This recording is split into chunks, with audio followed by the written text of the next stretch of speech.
ओम नमः शिवाय।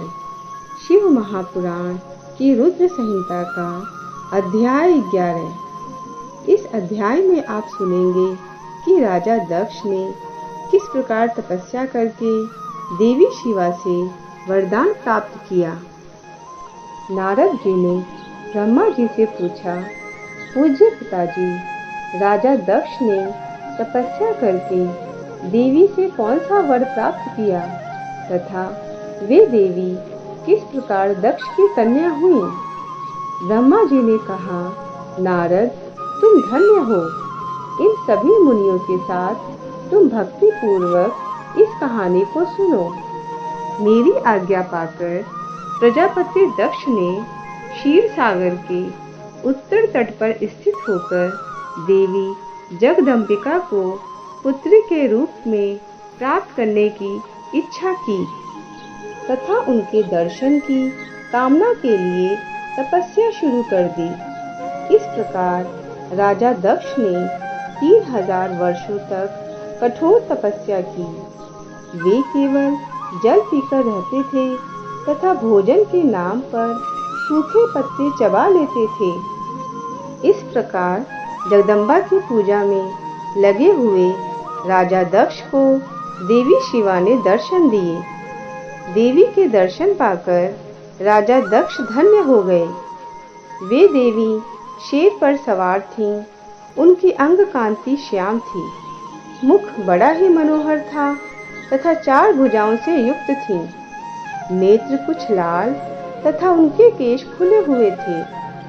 उत्तम प्रभा से प्रकाशित होने वाली उन जगदम्बा को राजा दक्ष ने प्रणाम किया और उनसे कहा, हे भगवती, मुझ पर प्रसन्न होइए, आपको मेरा नमस्कार है। तब देवी ने कहा, प्रजापति दक्ष, तुम्हारी इस उत्तम भक्ति से मैं बहुत संतुष्ट हूँ। तुम अपना मनोवांछित वर मांगो। जगदम्बा की यह बात सुनकर प्रजापति दक्ष बहुत प्रसन्न हुए और उन शिवा को प्रणाम करते हुए बोले, जगदम्बे, यदि आप मुझे वर देना चाहती हैं तो सुनिए। मेरे स्वामी जो शिव हैं, वे ब्रह्मा जी के पुत्र रूप में अवतरित हुए हैं। वे परमात्मा शिव के अवतार हैं, परंतु आपका कोई अवतार नहीं हुआ है। फिर उनकी पत्नी कौन होंगी? अतः शिवे, आप पृथ्वी पर अवतार लेकर उन महेश्वर को अपने रूप से मोहित कीजिए। आपके सिवा कोई दूसरी स्त्री रुद्रदेव को कभी मोहित नहीं कर सकती। इसलिए आप मेरी पुत्री बनिए।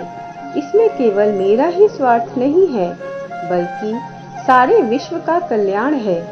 प्रजापति दक्ष की बात सुनकर जगदम्बिका शिवा हंस पड़ी और बोली, तात प्रजापति दक्ष, मैं तुम्हारी भक्ति से प्रसन्न हूँ और मनोवांछित फल देने के लिए तैयार हूँ। यद्यपि मैं महेश्वरी हूँ, तो भी तुम्हारी पत्नी के गर्भ से पुत्री के रूप में अवतार लूंगी। तात, अब तुम अपने घर को जाओ। इस कार्य में जो मेरी सहायिका होगी उसे मैंने जान लिया है। अब जल्दी ही मैं तुम्हारी पुत्री बनकर महादेव जी की पत्नी बनूंगी। परंतु मेरा एक वचन है, उसे तुम्हें सदा मन में रखना है।